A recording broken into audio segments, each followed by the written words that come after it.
great Odin's raven. It's crazy. It's crazy. It's crazy. This is ridiculous. Okay, I'll go.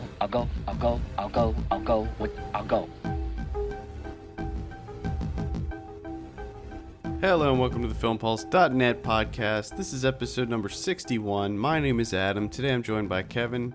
What's going on, Kevin? I'm doing all right. All right. Today we got a great show lined up. First we'll be speaking with Gary LaChance on his new film, The Rise of the DDP, which is our Kickstart Sunday project from last week. Then I'll be having a chat with Film Pulse contributor Ernie Trinidad about his thoughts on the Evil Dead remake. Then we'll be going over some of what we've been watching, and finally we'll be going over this week's movie predictions and DVD and Blu Ray releases. First, let's jump right into our Kickstart Sunday interview with Gary LaChance and talk about his new film, The Rise of the DDP. First of all, for those who don't know, maybe you could tell us, what is the DDP? The DDP is the Decentralized Dance Party thing my friend Tom and I started back in 2009 up here in Vancouver, Canada. And how it works is we get a portable FM radio transmitter and a backpack, hundreds of old vintage boomboxes collected, and all the boomboxes are tuned to our radio frequency. And then we have a microphone and an iPod that transmits music and voice out to all the boomboxes. And we organize through social media huge, crazy roaming dance parties where we hand out boomboxes to hundreds of people and party through cities. Now, were you guys at South by Southwest this year? Yep, we were there the last 2 years.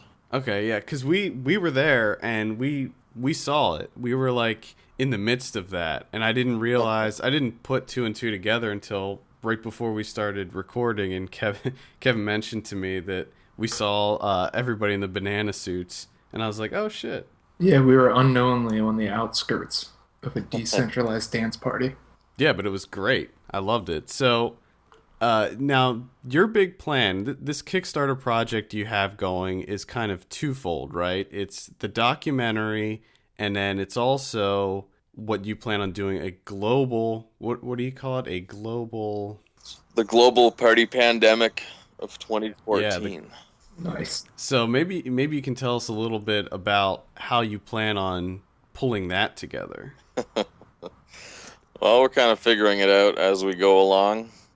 But basically, the plan is we got a Kickstarter set up right now for $25,000, and that is, funds will be used to create a documentary film from the 600 hours of crazy footage we've got over the last 4 years, and also building a website for the Global Party Pandemic, aka the Grand Unification Tour. And basically, we're going to set up a Kickstarter for every single country on the face of the earth, which there's about 192 or 196, depending who you ask and who you want to include. So we'll set up a Kickstarter in every place, and we'll choose basically the top 50 that get funded, and then we're going to do a world tour, hopping from place to place, and we'll basically land in each country. You'll have $10,000 in 10 days to assemble a fleet of boom boxes, connect with locals, promote the party, figure out how to smooth things up with the authorities, and throw a party. And in every city we go to, we're going to leave behind an autonomous DDP party cell. And then once it's all complete, we'll broadcast a simultaneous global dance party to all of them at the same time. I think that's just the most amazing idea ever. I love it. How did you guys start the DDP? Like, what made you want to do this? I guess we just thought it would be a really awesome thing to do. We were out on bikes one night with boom boxes strapped to them, and we tuned them both into the same radio station, and it made a really cool distributed sound effect. So we've had the idea that what would happen if we could get hundreds of boom boxes and our own transmitter, become our own radio station, and just throw crazy parties subways and fountains just invading everywhere. Now, kind of bouncing off of that, you stated in the intro video that you had that these parties are peaceful, free of drugs and alcohol and craziness. Have you ever had any incidents where things got maybe a little out of control? No, it's been a pretty insane social experiment. It wasn't what we expected at all when we started. Like, we just wanted to throw the craziest, funnest parties possible. But then eventually we started noticing, like, we started really small, but then by the time the Olympics came around in early 2010 here in Vancouver, we were attracting thousands of people to the parties, and they were totally nuts, but people were still really well behaved. There was no problems with like drinking tickets or fights or anything like that. And the other weird phenomenon we were noticing too was people would say like, yeah, I showed up with like a backpack full of beer, but I was having so much fun I forgot to even drink it. And then That's really cool. Yeah, it was. I mean, it wasn't what we expected. We're not like anti-drugs or alcohol, but we kind of took that, and that's when we wrote the party manifesto where we said that the goal of any party should be to create an atmosphere where the atmosphere itself dissolves people's inhibitions rather than having to rely on drugs and alcohol to do that. So just kind of seeing partying as an art form and trying to create that experience every time. And I'm sure that helps when you kind of approach some of these public places to get like, do you get like permits and stuff to do this? Yeah, no, we've never had a permit. We've done 53 of these now, and it definitely helps when we're explaining to the cops what this thing is with the thousands of people going totally insane through their streets unexpectedly. Getting back to the Kickstarter project, maybe you can highlight some of the incentives that you got going on with this project. Yeah, I guess that's another cool aspect of this thing is we've always said that it's as much about promoting decentralization as it is partying. So a big part of that has been the tours. We've done like 6 tours now or something. Gone to like 33 different cities. And every tour the model for funding is we'll set up a Kickstarter in a bunch of different places and say, if you can fund this, we'll come to you. So it's decentralized funding, which keeps it of the people, by the people, for the people. And we can evolve it and maintain creative control exactly the way we think it should be maintained, instead of having to answer to a sponsor or someone else who might have a different agenda. But basically, yeah, we're offering on this one, we're trying to raise $25,000, and we're about $10,000 away right now with 4.5 days to go. And we put in as many awesome rewards as we can. There's downloads of the film, get your name in the credits. There's party power bands, which are basically those wrestling armbands with the tassels, handmade. Mm-hmm. There's jammy packs, which is like a boom box and a fanny pack. Yes. Pad printed. You can buy Tom's mustache or my flat top. It's a limited edition. Sweet. You have $10,000 burning a hole. And a bunch of other amazing things I won't even mention. People will have to check out the Kickstarter to see. Yeah, absolutely. Well, Gary, thanks so much for taking some time to chat with us. I know it's early there, so I'll let you go get some coffee. I might go back to bed. Then like 3 hours of sleep. All right, man. Well, thank you so much for talking with us. The Rise of the DDP, that's the name of the documentary portion, right? Yeah, if they go to Kickstarter and just search Party Pandemic, we're the only Party Pandemic on there right now. Believe it or not. Right, great. Cool. Well, best of luck. Yeah, thanks for your support. Thanks again, Gary. Be sure to check out their Kickstarter page. We have a link in the show notes, and it'll also be on the Kickstart Sunday section of the site. Moving right along, let's go ahead and jump right into our interview of Evil Dead. Kevin, since you didn't see Evil Dead, will be excluding you from this conversation. So I sat down with Ernie to talk about that. Let's get right into that. All right, we are talking about Evil Dead. This is written and directed by Fede Alvarez. We're going to start with you, Ernie, because I have my review posted on the site. So what did you think? Well, let me read the synopsis first here. 5 friends head to a remote cabin where the discovery of a Book of the Dead leads them to unwittingly summon up demons living in the nearby woods. The evil presence possesses them until only one is left to fight for survival. It stars Jane Levy, Shiloh Fernandez, Jessica Lucas. What did you think of Evil Dead, Ernie?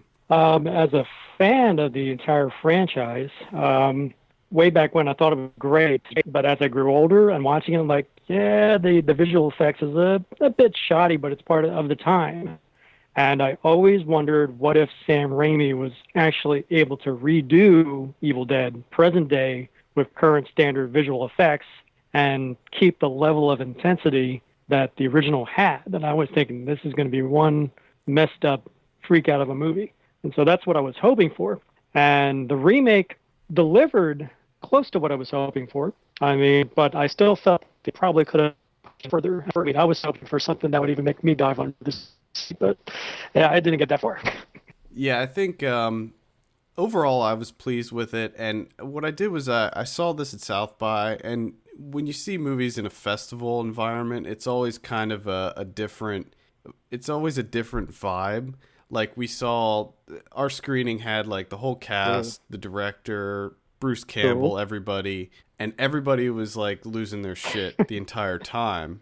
And it was at the Paramount Theater in Austin, so it was like a 1,400 seat theater, and it was just so much fun. Yeah, yep. Now I went back and I rewatched it this weekend in one of my local cinemas, and it was like a completely, like, nobody was laughing, right. Nobody was, getting up and being crazy, and it was just complete silence the whole time. And it had a different feel. Like I ended up not liking the movie as much because of that. Yeah, believe it or not, I kind of had a similar experience, minus the cast and everything. My friends and I went to the first show out here in LA, and everybody was eating it up. People were applauding, people were like gasping, and like people were like, "Oh my God," and then laughing and then applauding again. But unfortunately, a friend of mine got sick, so I ended up missing part of the movie. But the next day, I went back and rewatched it, and the audience was dead. No reactions, nothing. It was like almost like, yeah, the same thing. It was like this wasn't as good as I remember the first time I saw it, but I still enjoyed it. But I guess different audiences, different times. It just didn't play. I don't know what it was. Maybe it was just because the fanboys came out in droves on the first show. But probably, yeah. And I just think that's kind of an interesting dynamic that I rarely think about when I review movies, like how the experience affected my thoughts about the movie. Right. Out here in LA, we have a lot of repertoire theaters, and they often show a lot of grindhouse or old school horror movies. And like I remember seeing a movie, I can't think of it, and I was like, when I first saw it, I thought that was just okay. But then I saw it in a packed audience, sold out audience, and everybody was just like loving it. Like, oh, maybe this was better than I remember. But it is true that audience participation can actually impact the enjoyment of a movie, which is kind of odd. Getting back to Evil Dead itself, there were a couple things that I did like, most notably the gore. I mean, this movie is completely over the top, bloody. Might have been the bloodiest movie I've ever seen. And I've seen a lot of bloody movies. I'm amazed they still got away with an R for the cut that was released.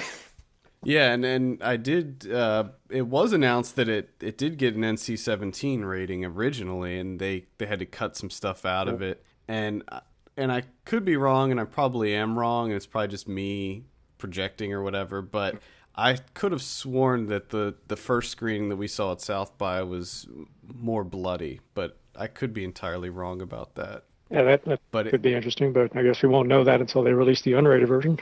Yeah, and I mean, this movie, even at the R rating, is, I mean, it's a hard R. Yeah. There's so much dismemberment, and I mean, at one point it literally rains blood. Yeah, I'm like, wow. But at least in the level of gore and what they did, you can definitely clearly see the homages. They're tipping their hat to the original and Evil Dead 2, Dead by Dawn, which I loved, and how you see what's coming up, but you see how they turned it. So it was like for their film, it's like, yeah, that was cool. It was cool. And it was like, but I remember the scene where I can't remember her name, but she cuts her arm off with the electric knife. Yeah. And they just stayed on that. I was just like, the first time I saw it, people were like, "Oh my god!" But the second audience, like crickets. But I still thought, because they said all the visual effects in this were 100% practical. I mean, even in the scenes that looked like it was CG, I'm guessing that was real. But I was still amazed at how they pulled that off without breaking frame and just staying on the cut. It's like, that looks like it's her arm. But Yeah, exactly. And that was one of the things that when the director spoke at South by, he really wanted to stress that it was important to him that they use practical effects in this. And I think that because they used practical effects, it works so much better in this movie. I mean, everything looked so real and so gruesome and horrific that I think if they put in a lot of the CG, it just wouldn't have had the same effect. Right. I mean, that affects a lot of like even CGI blood. If they had any CGI blood in there, it would have just taken you out of the movie. It's like, eh. Yeah, absolutely. I think, I mean, I see a lot of horror movies, and anytime they include CG blood, I cannot stand it. I think that it's the biggest cop-out to use CG blood. We've talked about it on the show before. Right. Like, that is just one pet peeve I have with movies. No, now that I think of it, because I've established I'm a jaded horror fan, this is actually the first horror film in a while I've actually liked. Every other movie is like, yeah, this is unoriginal. This wasn't scary at all. That was stupid. I'm like, oh, I actually remember. Yeah, I like this one. Yeah, and I think that one of the big things that makes this movie a good remake is they, like you said, the amount of fan service that they put in this movie. But it's not. Most of it isn't blatant, and a lot of it is done in a unique way. You know, like you said, the electric carving thing, like that's clearly a throwback to Evil Dead 2, but they do it. They kind of mix it up and make it different. Yeah, and that was good. And I felt like the movie could have been a little less serious. I think there could have been some more comedy thrown in there. Right. Because especially when you look at Evil Dead 2, there was so much more comedy. With Evil Dead, thrown in Evil there. Dead 1, it was supposed to be a straight up horror film, and I think that's what they were emulating. But still throwing in the elements from Evil Dead 2. Yeah, and I think it would have worked a little bit better if they did add a little bit more of the comedy. Now, that's not to say that there aren't humorous moments. Like, there are certain lines and things that happen that you have to laugh at because it's just intentionally over the top and ridiculous. Yeah, but it comes to mind the scene in Dead by Dawn where Ash is talking to the mirror and his reflection says, like, you just cut your girlfriend's head off. Do you think that's fine? Yeah. And how that plays out in this one, it's dead serious in the scene that is totally unrelated. You're like, oh, it was like, yeah, she just did this. Is that fine? It's like, right. You may laugh because, like, oh yeah, that's that scene, or you may laugh because you find it funny. But I guess it depends on if you're new to the franchise or not. Yeah, and I think that there were a lot of things that someone that hasn't seen the original ones that they just would have missed and probably disregarded or maybe even looked at as a fault in this movie. Right.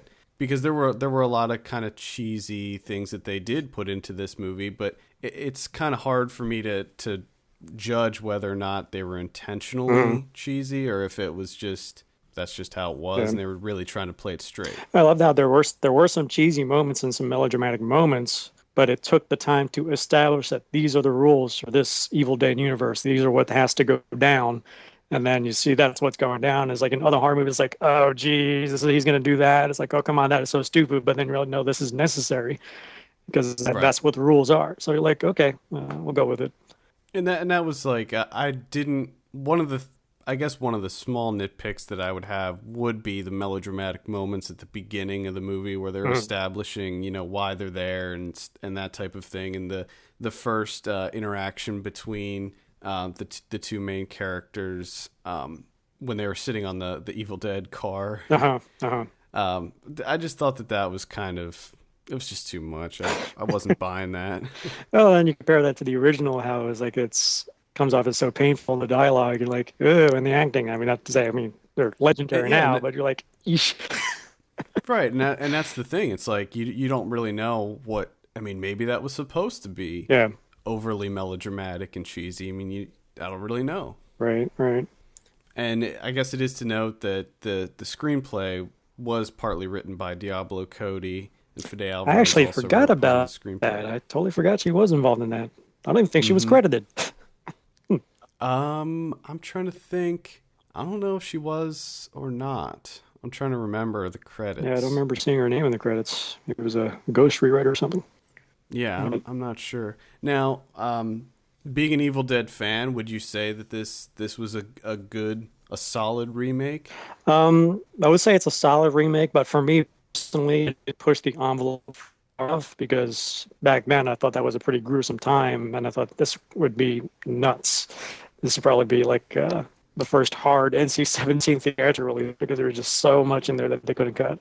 But I guess they have to reach their audience. But in terms of overall remakes, it doesn't like reach the pantheon of like say The Fly or The Thing, but it's definitely in line with the recent line of remakes like Dawn of the Dead or Texas Chainsaw, which are actually pretty solid, but definitely better than anything like Amityville or Nightmare or the Halloweens or anything like that.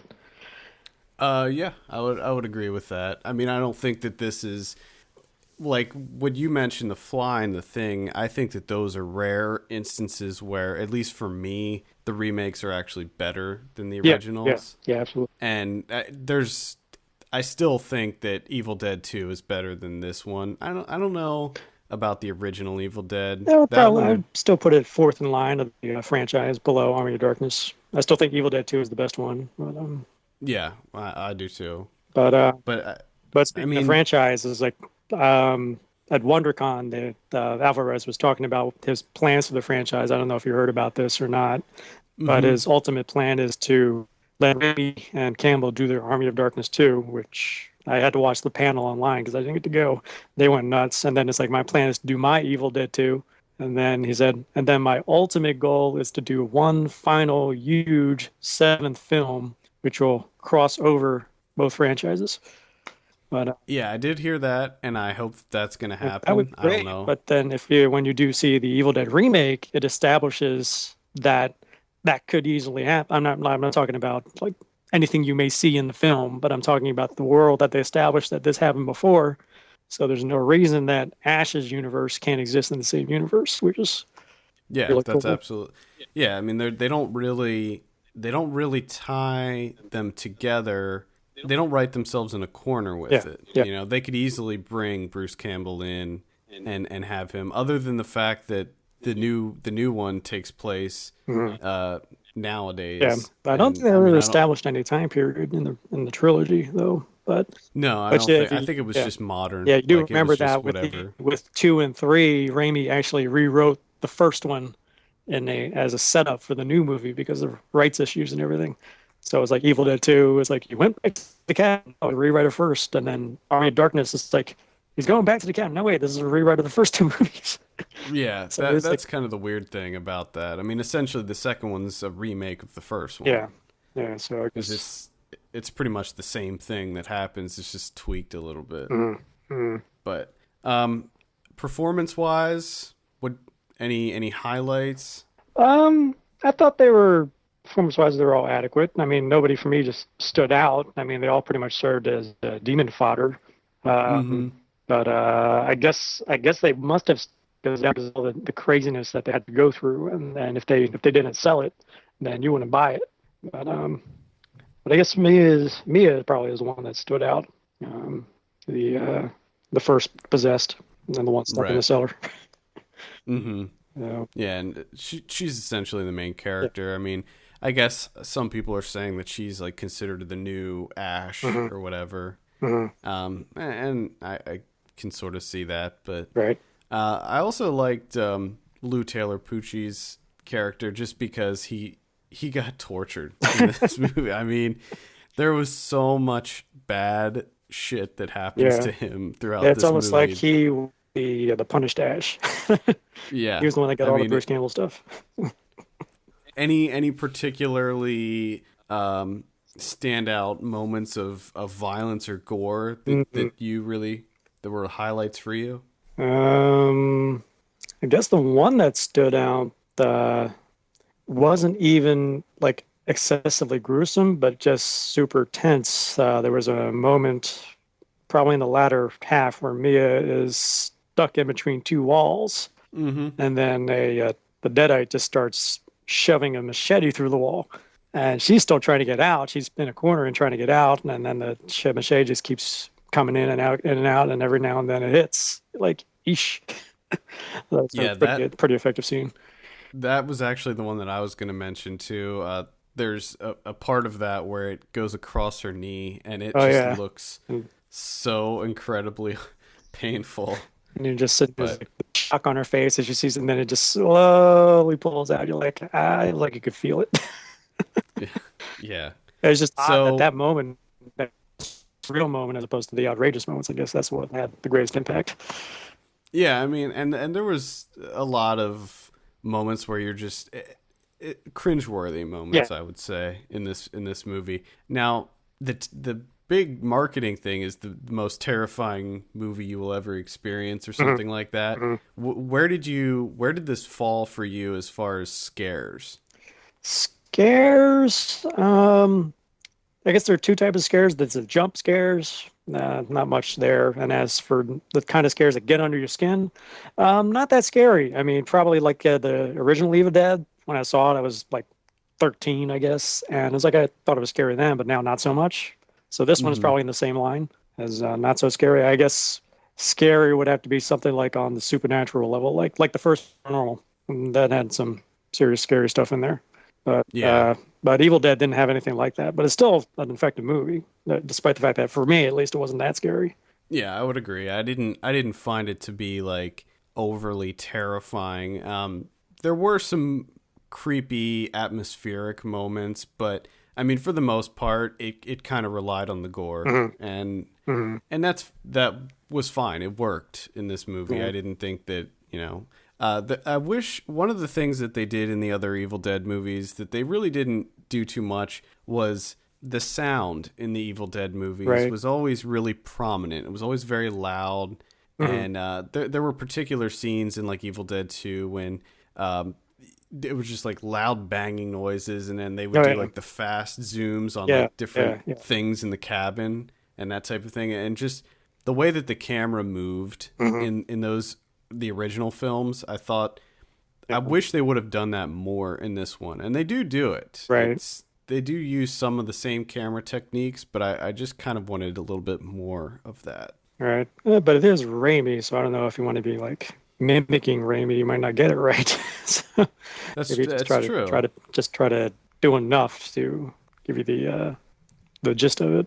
But that's true. But I mean, that's really what makes me like the original Evil Dead movies so much, is just all the different camera stuff that he does, and that's what makes it really effective for me. But I gave it a 7 out of 10 on the site. After rewatching it, I don't know, I would probably bump it down maybe to a 6.5. But where do you think you're sitting at a 10 on this? For me, I'm about a 6 out of 10.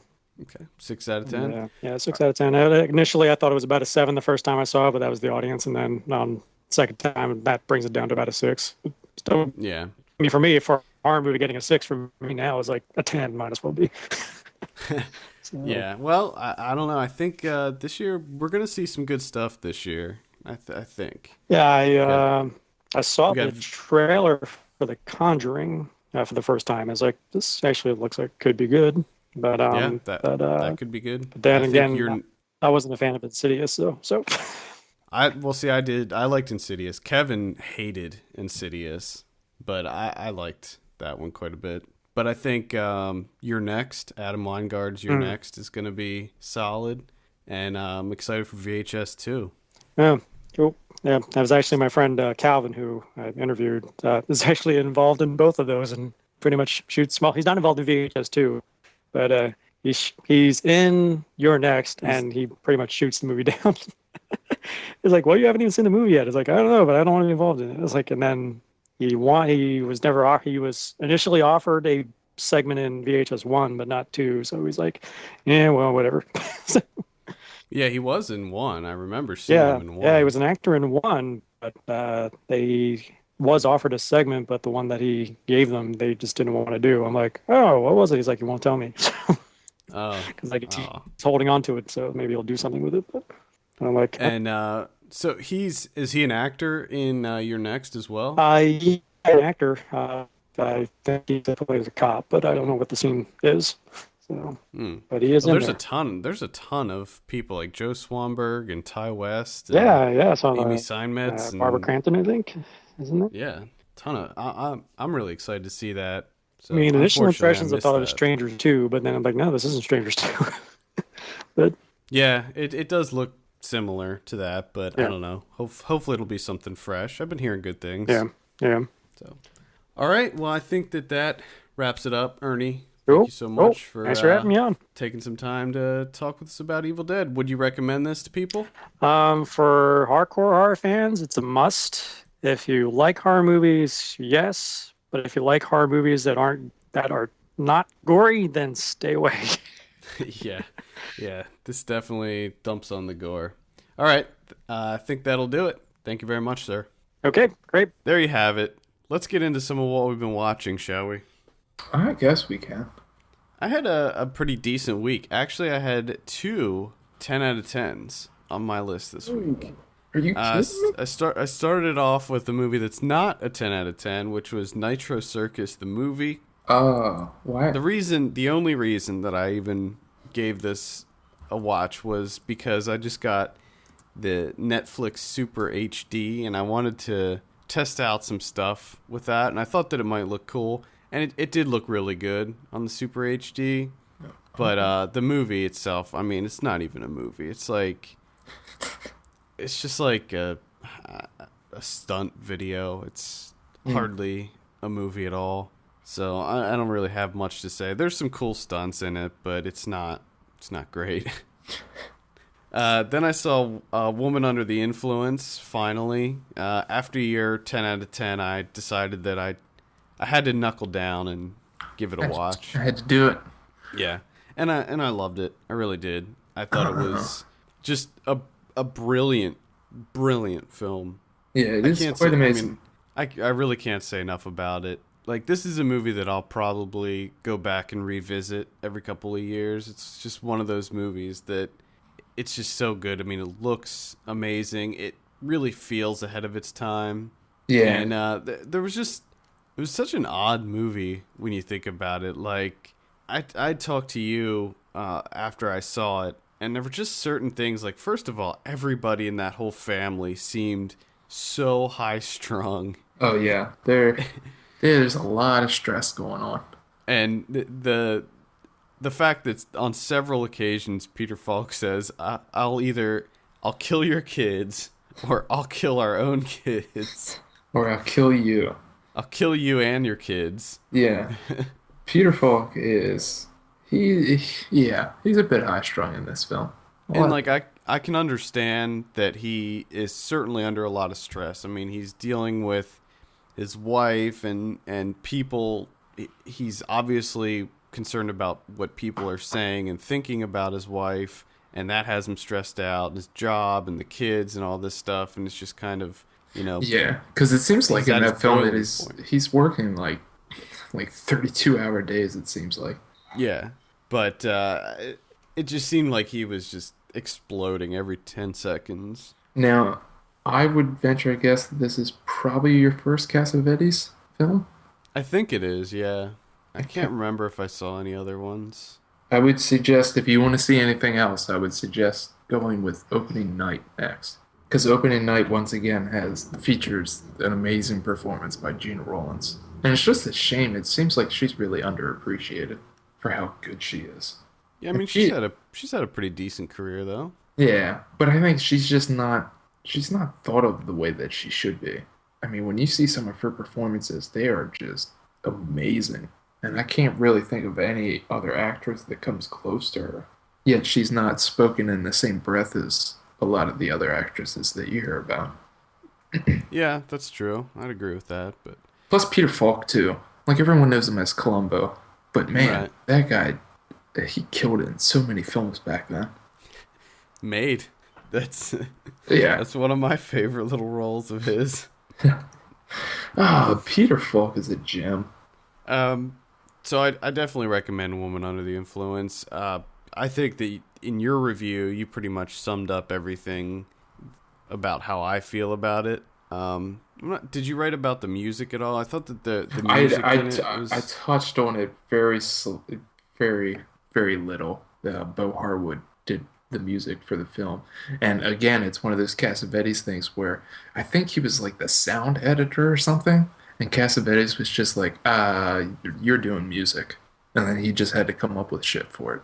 Yeah, I thought that the music choices in the movie were really weird, and I loved it. I saw a movie called Stitches. Stitches. I think we briefly touched on this last week when we talked about the DVD and Blu Ray releases, and I said I might check it out, and I did. Is this about snitches? It's no, it's about a killer clown. Oh, that's right, the killer clown movie. It's an Irish film actually, and it's not bad. It's extremely gory. I mean, like out of control gore in this movie, and it's not a serious movie. It's a comedy. It's a horror comedy. They don't take anything in this movie seriously, so that helps it. But in the end, it was pretty average, pretty standard. Other than the gore, I mean, it wasn't scary particularly. It was just kind of goofy, and you know. Now this is also a zombie clown. Am I correct? Yeah. What happens is he's this clown. He goes to this birthday party. The kids are like really awful to him, and they tie his shoestrings together, and he goes to walk, and he trips and falls onto a knife that was in the dishwasher, that was like sticking out in the dishwasher. Okay. And he dies, and then he comes back to life and tries to kill all the kids that were at the party 6 years prior. Gotcha. Yeah, it's not bad, but it's not really a must see.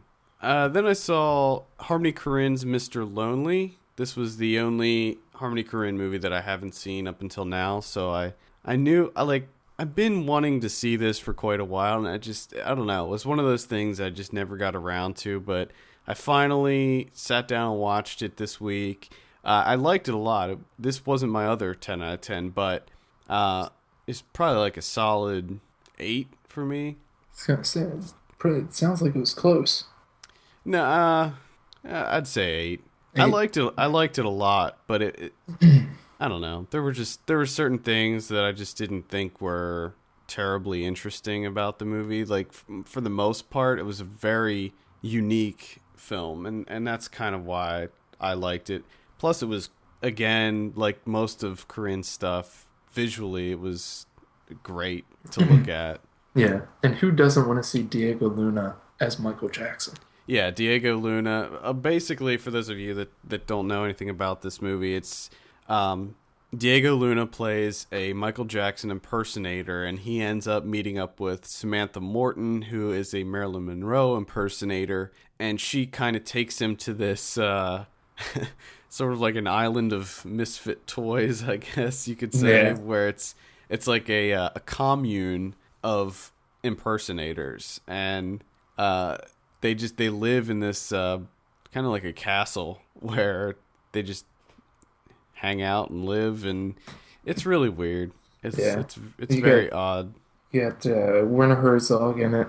Yeah. Dennis Levant from Holy Motors. He plays Charlie Chaplin, which he does an amazing job as Charlie Chaplin. Yeah, and he's a super dick. Yeah. Super dick in that, but yeah, I would recommend seeing it. As far as accessibility, definitely one of the more accessible Korine movies. Yeah, which is odd because of everything that we just said. Somehow this is still one of his most accessible films. Well, it's funny because, like, for the most part, I mean, this is a pretty straightforward narrative for the most part. Yeah, and I mean, it gets dark. Oh yeah, it gets really dark.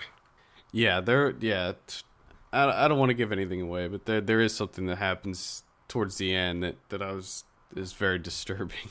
Yeah, but definitely one to check out though. Yeah, I do recommend it. Then I saw Electra Glide in Blue. This is from my Grindhouse Weekly feature. And this is it's a bike exploitation movie from 1973, and it stars Robert Blake. Oh yeah. Now this was a thing in the 70s where motorcycle cops were huge. Oh, just bike movies in general were huge. I think it was when Easy Rider came out that opened the floodgates for these biker movies. And even though this one's like about a cop, obviously, but there are like some motorcycle gangs in it, and it all takes place out on like the desert roads, like all of them do. Yeah, for some reason, motorcycle cops are usually in the desert. Yeah. And I think it all had reached an apex when Chips came around.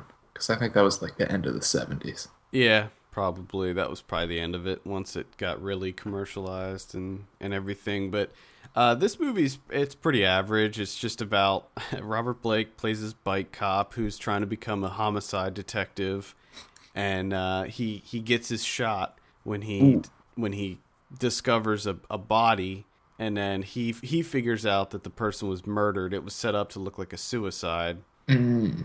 And so they give him a shot, but like he ends up sleeping with one of the detective's wives, and then he gets demoted back down to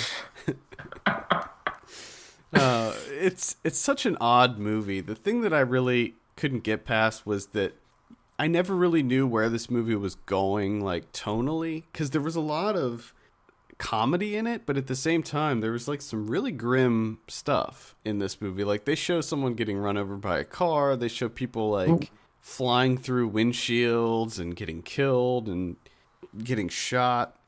But the thing that made it even worth mentioning was there's an introduction scene that was shot in a really, really cool way. It was supposed to be like a suicide, but we later find out that it wasn't. But and then at the end of the film as well, the film's climax is excellent and worth watching just for that.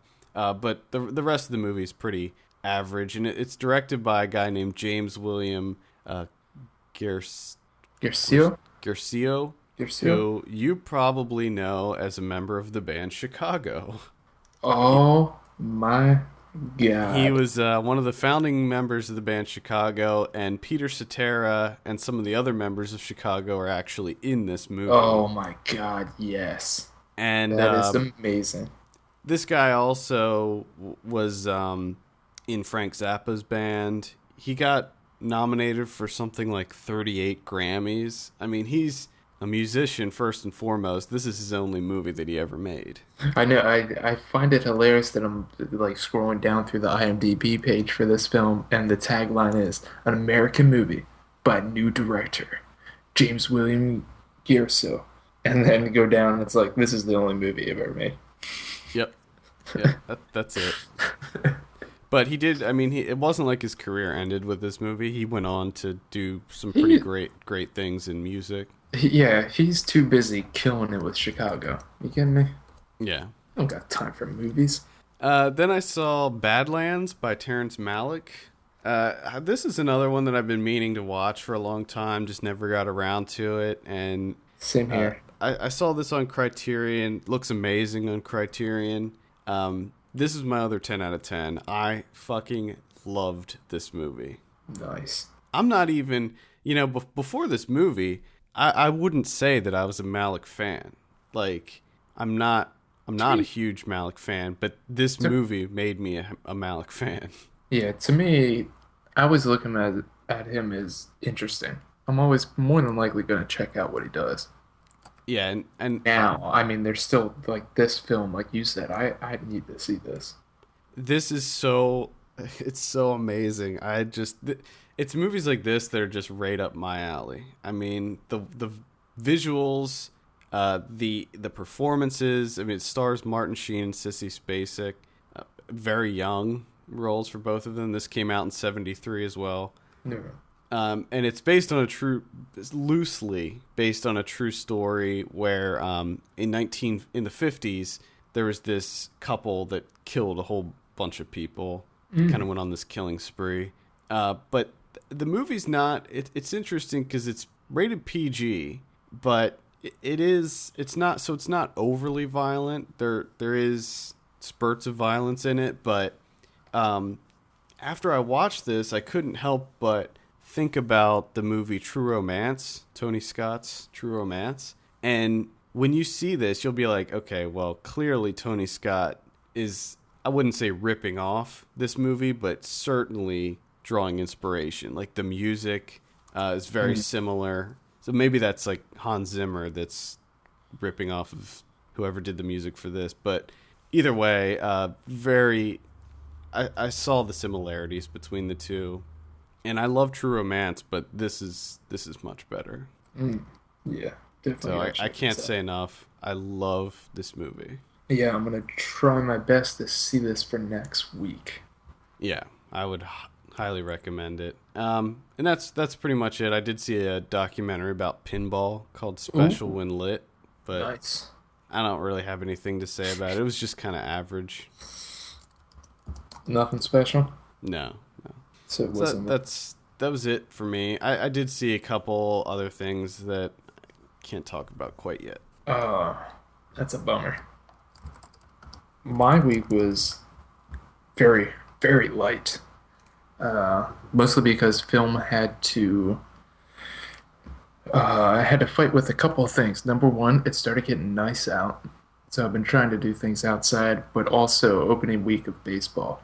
Boy. Film always has a tough time when it comes to baseball season. But I was able to watch a whopping 3 movies.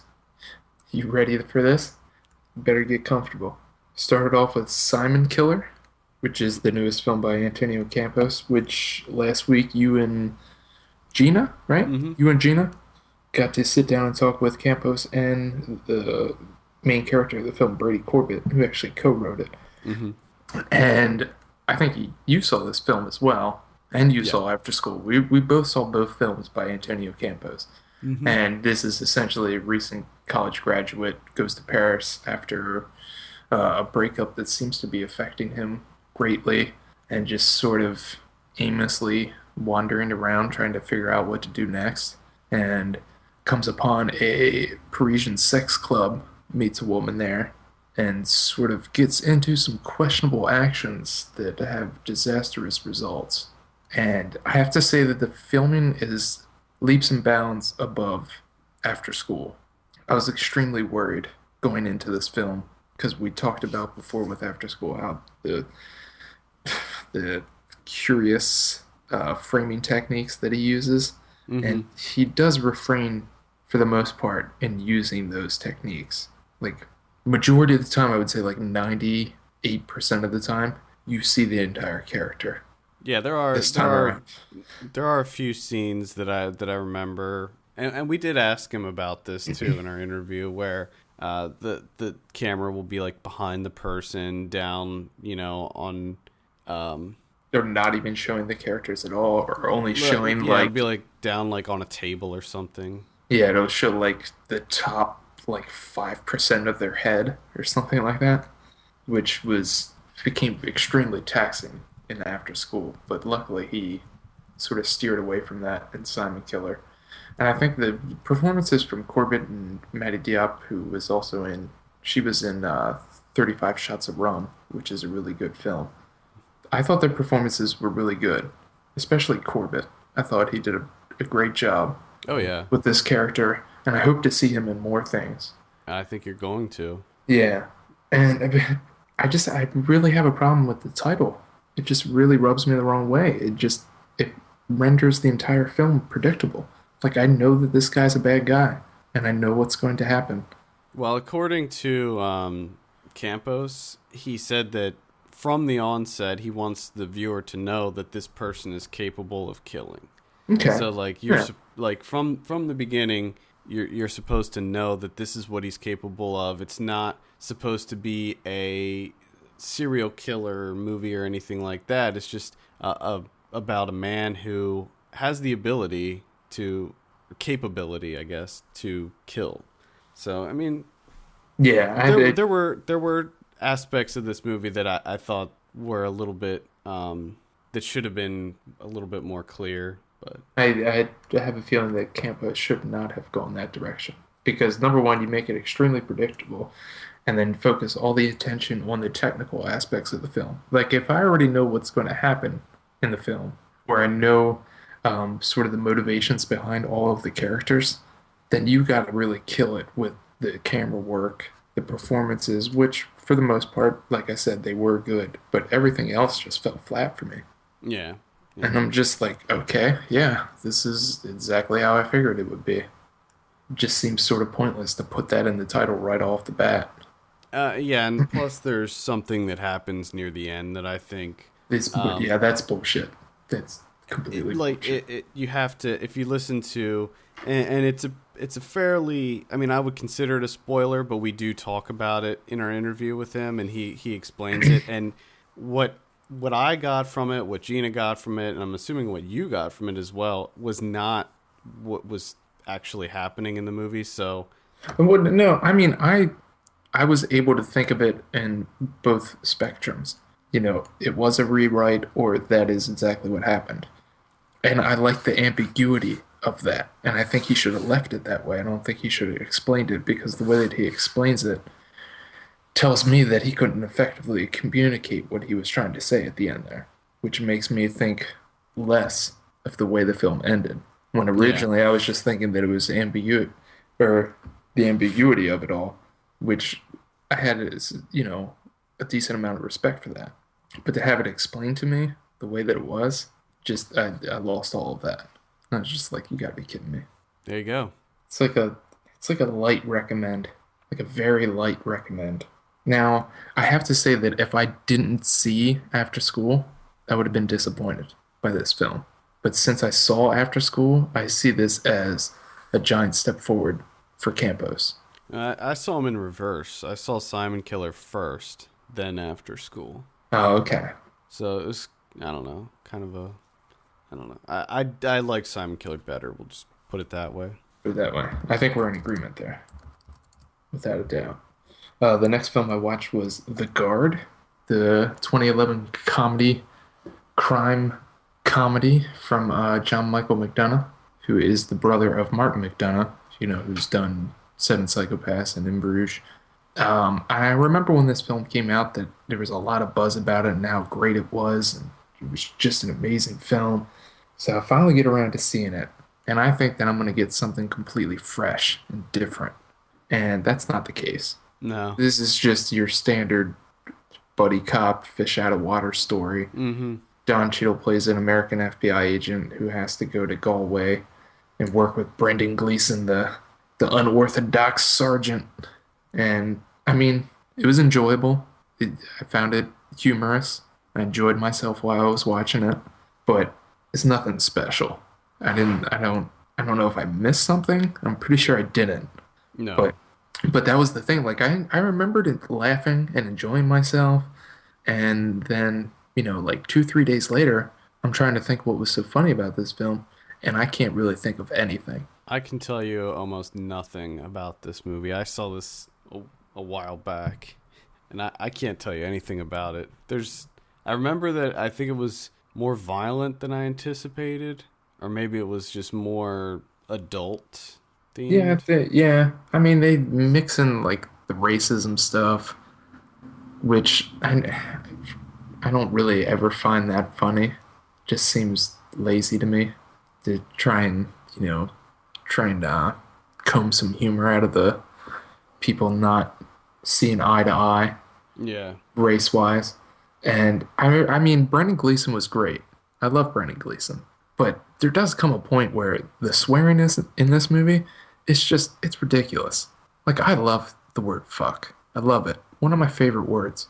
But there's parts in this film where there's nothing really going on, and it's almost a point where John Michael McDonough's like, okay, how can I make this a bit more funny? You know what? I'm going to add the F word in between every single word of dialogue and just really emphasize it when they say it. And there's a lot of scenes that are like that, and it's too much after a while. It's like overkill. Well, maybe that's how they speak in this little town, this little village. Probably, but didn't like it. But again, like I said, light recommend. You'll enjoy yourself while you're watching it. It's pretty funny. Yeah, it is pretty funny. But overall, it's pretty forgettable.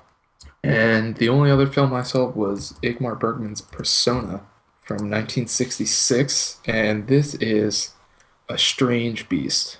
This is a difficult movie. As soon as I was finished, I thought to myself, I have to watch this again. I'm not exactly sure what I just saw. It's very experimental for Bergman. Essentially, a nurse is in charge of an actress who one day, during her performance, just ceases to talk. And then she essentially ceases to move. Like, she won't get out of bed, she won't talk. And all she really does is laugh occasionally.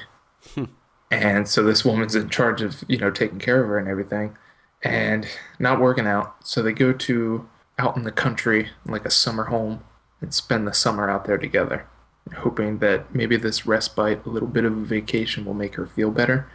And she never talks. And the nurse does all the talking. It's essentially just a long soliloquy from the nurse. That's all this film is. And Liv Ullmann plays the actress, the great Liv Ullmann. And it's slightly bizarre that you get such a big name actress to essentially play a part that there's no lines of dialogue. I think she speaks like 13 words, 12 words, something like that.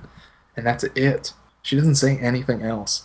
And I mean, there's a lot of different ways that you can read into the film. And for right now, I'm still working on it, still trying to process everything. And I'll probably have to watch it again. So I'm not really sure how I feel about it. I know that a lot of people consider this to be Bergman's greatest film. And it's definitely an interesting watch, some of the stuff that he uses in here. So that's a recommend, because I'm just interested to see what other people think. Okay. I probably won't be watching this. No, you're going to watch it.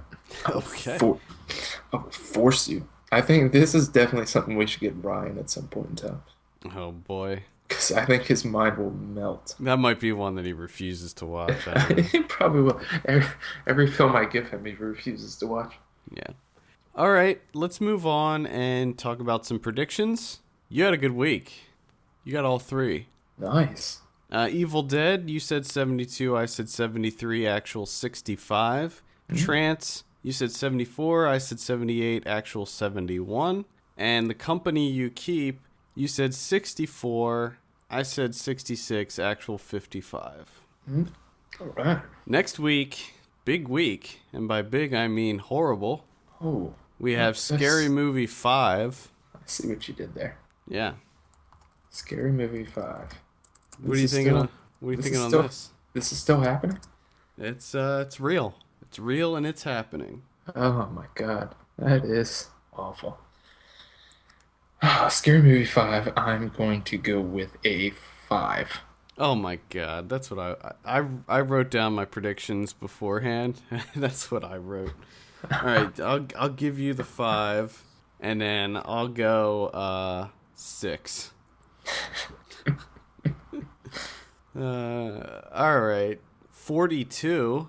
I don't know too much about this. I did see a trailer for it a while back, but something tells me that it's not going to be good. I don't know what that is, but I'm going to say 40. Which one are we going here? 42. 42. That is a difficult one. Anytime you get into these biopics. Something, I don't know why, but something just tells me it's not going to be good. I'm going to go like a 66. All right, and then we have Terrence Malick's To the Wonder. What are you thinking on that? I'm thinking like a 54. I'm going to say 45. And then finally we have Disconnect. This is the one with Jason Bateman. Looks... I sort of forgot about this film. Again, this one doesn't look that good to me, so I'm going to say 35. Yeah, I'm going to go 43. All right. There we go. DVD and Blu Ray releases. This is for Tuesday, April 9th. If you thought last week was bad, this week is 10 Yeah. times worse, we have Hyde Park on Hudson, which is that Bill Murray Roosevelt, Yeah, which which did not apparently get is, good reviews. no, apparently is pretty bad, so I would skip that. Father's Day, which is a horror movie. I'm probably going to watch this, even though it looks really bad. And then Bad Kids Go to Hell, which is another horror movie that I probably will not be seeing. Good Lord, you're not kidding. There is That's nothing. it. That's all I have. Family Ties Thick Ceiling. Yeah, there you go. Box. I think that's the best thing on here. Family Ties, the 6th season. That's it. That's all there is. Well, we do have 2 criterions. We have a Blu-ray of Naked Lunch from David Cronenberg. That's getting a Blu-ray release. That's difficult to say. Blu-ray release. Dick. Which is, of course, the adaptation of the William S. Burroughs book, Naked Lunch, starring Peter Weller. Well, maybe you should check this out now that it's getting the Blu-ray release. I think I'm going to. I think I'm going to do that. So what, I got Naked Lunch, Badlands that I got to watch. I think there's another film, too, that I have to review, that I have to watch. And then the only other one is Gate of Hell from 1953, a Japanese film that won the Oscar for Best Foreign Language and Best Costume Design. Oh, there you go. So I don't really know much about that film, but that's getting Blu-ray. If it's costume design, Best Foreign Language, it's probably good. Who knows? Probably good. There you go. I would say probably skip everything. Maybe just check out those criterions. Yeah, either I mean, that or Family Ties. That's it. Naked Lunch was one of those where I don't even know what to say about it. It was just so odd. Yeah, but I'm sure we'll talk about it after you see it at some point. Yeah, I'm definitely interested because I actually read the novel and I was not that big of a fan of the novel. So I'd like to see what Cronenberg does with the film adaptation because I'm sure it's batshit insane. Yeah, you could probably imagine. All right, I think that does it. For all the latest film news and reviews, visit us at filmpulse.net. We want to hear your feedback. Send us an email, feedback@filmpulse.net, or call our voicemail line at 850-391-6071. Also, please take a minute to rate us on iTunes. We appreciate that very much. For filmpulse.net, my name is Adam. And I'm Kevin. And we will see you on Wednesday.